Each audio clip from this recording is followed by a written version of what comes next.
After the weakest Season 2 episode last week, yes, it was easily the weakest, which isn't saying a lot since the entire season has been pretty solid, IMO, we now have an episode that's finally raising the stakes.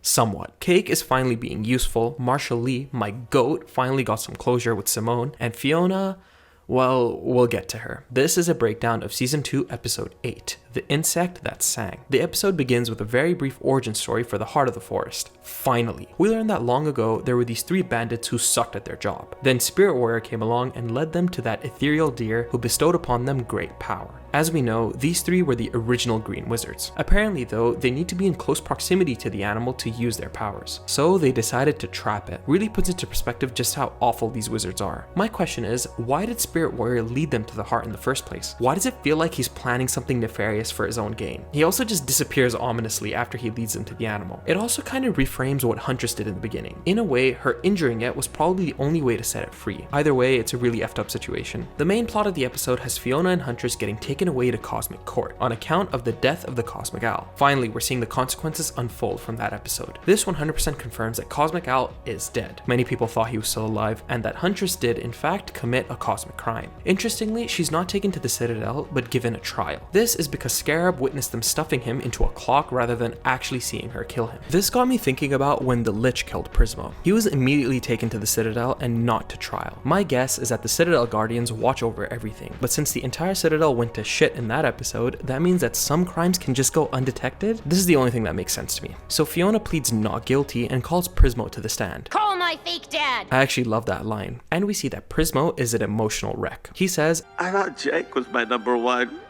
but you've always been there for me, Hoots. I'm sorry I took you for granted.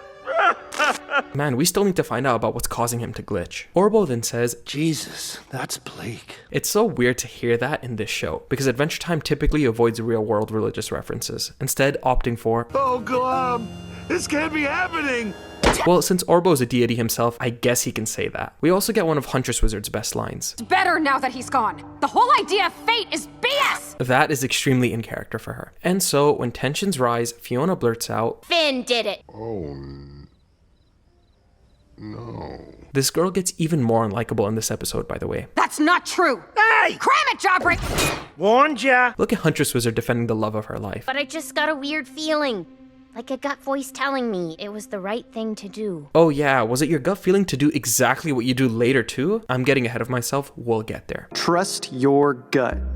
For some reason, Orbo decides to let the 2 go for now. Leave a comment down below on what you think of Fionna and Cake Season 2 so far, and leave a like and subscribe while you're down there. I'm making breakdowns on new episodes every week. Also, I'm working on a big Marceline character analysis, hoping to release sometime this month. Subscribe so you don't miss out. Let's now get to the other plot of the episode. Since Fiona is gone with Huntress Wizard, Cake is left to deal with the BS surrounding the fundraiser. She's the GOAT in this episode, doing what Fiona has been trying to do all season in a matter of a few minutes. These stretchy characters are always the best ones out of the pairs, aren't they? We also get an interesting scene of her with Mcron. They finally kiss, but the moment feels strangely off for both of them. This, I think, is for a couple of reasons. It's clear that this entire season, even from the little that we've seen of her, is Cake struggling with her identity. After all, she's a magic cat in a world filled with normal humans, kinda mirroring how Simon felt in Season 1, being a human in a world filled with magic. Getting with Mcron isn't gonna magically resolve all her internal issues. The second reason, which is gonna piss off a lot of furries, is that if you have to shapeshift into a more humanoid figure to get with someone, especially since you're a cat, then that person is clearly not right for you. Or at the very least, Cake is just forcing herself to be someone she isn't. You never saw Jake doing that for Lady Rainicorn. We'll see how this plays out in the last 2 episodes. DJ Flame is beyond useless this episode, let alone the entire season. He passes out from exhaustion since he was forced to play a gig for the Lemon Sisters for 2 days straight. We also finally see Marshall reuniting with Simone. She says, I never wanted to get between a mother and her son.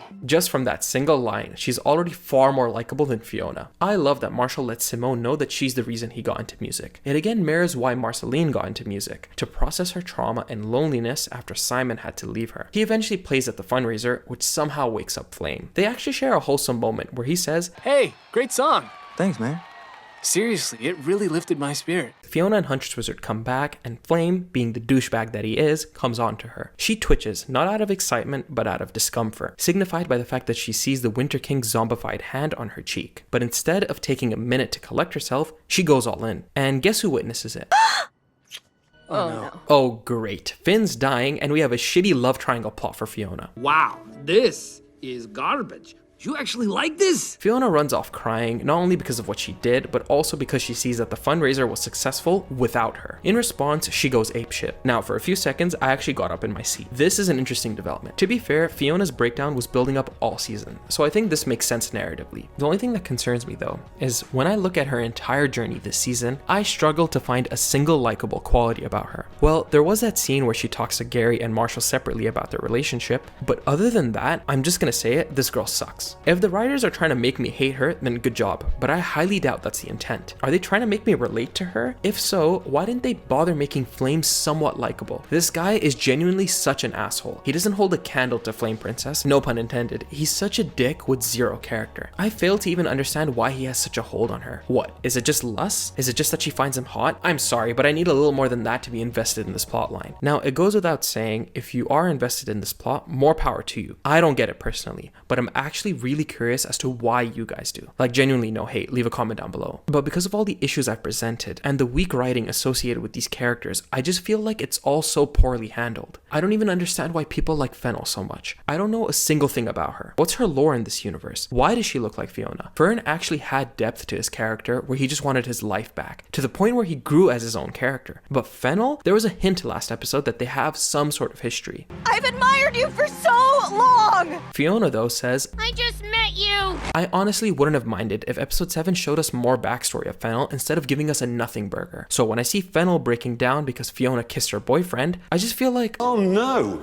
Anyway, last week... Huntress then realizes that the heart of the forest is actually the roses seen throughout Fiona's world. It sets up that the next episode will possibly be another crazy dream sequence episode where finally we're gonna resolve all of Fiona's internal conflicts. I hope. We briefly see Marcy, Simon, and PB wandering through the forest wearing blindfolds, trying to find the heart of the forest. We even see a cute Hall of Egress reference. They eventually come across the ethereal deer on its deathbed. Realizing they can't save it, PB puts it down for good. It's quite sad, but I don't know why I felt it was just a bit anticlimactic. BMO then calls PB, saying that Finn is completely fine now. He has ascended from this plane! And we see an orbo-shaped hole where Finn was, most likely a result of Fionna stating that Finn killed the Cosmic Owl and Cosmic Core. You know what would suck? If in the next episode, Orbo somehow manages to wake Finn up in like a split second and cure him. That would be the dumbest thing in the world. All that build up this season for that? Highly doubtful though. Overall, this episode was leagues better than the last, yet I still feel so worried about the conclusion of this season. I just think the writers don't know what they want this season to be. They somehow want it to be its own thing, focused on Fiona's world with regular human problems, while also trying to get old fans back with a high stakes plot involving Finn dying. This completely uneven tug of war is what's holding back the season. I honestly wouldn't be so critical of Fiona's plot if our world didn't have such a wildly more interesting one, but it does. Like I said, to have one of the main plots be focused around a will they won't they love triangle that has weak characters is such a waste. I'm also worried that Huntress is gonna end up as the next Scarab or something. I can completely see that that will be her final punishment, doled out by that ethereal voice we heard in that strange limbo dimension. If that happens, it's gonna be another case of a character sacrificing themselves for the sake of love. Huntress deserves better than to be Betty 2.0. There are still so many plot threads left. Like, what about her seeds that were planted in several universes? What about Prismo being unable to grant wishes? Or what about Spirit Warrior not appearing at all? There are 2 episodes to get all of this sorted out. I'm being real, I'm not confident anymore. But nonetheless, I'll be tuning in and breaking them down for you. Let me know your guys' thoughts on this episode and season 2 as a whole so far, and leave a like if you enjoyed. As always, try to be respectful in the comments. I'm not here to actually shit on any of your opinions, like what you like. I'm just sharing my perspective on things, and I genuinely want to hear your thoughts on all kinds of stuff going on in the season. Check out my Patreon if you want to support me further, follow all my socials down below, and I want to thank you for watching.